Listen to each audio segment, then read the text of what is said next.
Экс-президент Нұрсұлтан Назарбаевтың інісі марқұм Болат Назарбаевтың артынан қалған мүлікке 14 баласы мұрагерлік құқығын талап етіп отыр.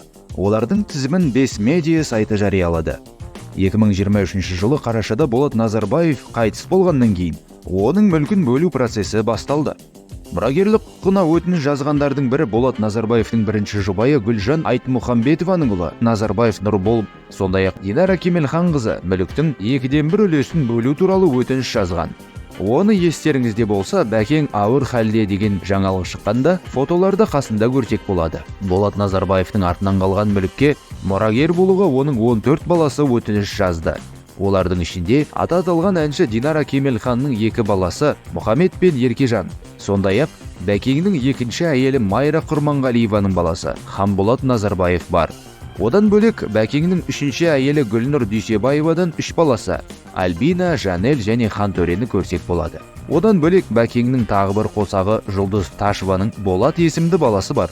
Бұл бала тізімдегі Болат немесе Болатхан есімді 2 баланың біреуі болуы мүмкін. Қалған 6-7 баланың қай әйелінен екендігі өкінішке орай ашық ақпарат көздерінен біле алмадық. Олардың барлығы 2012 және 2018 жылдар аралығында туылған екен.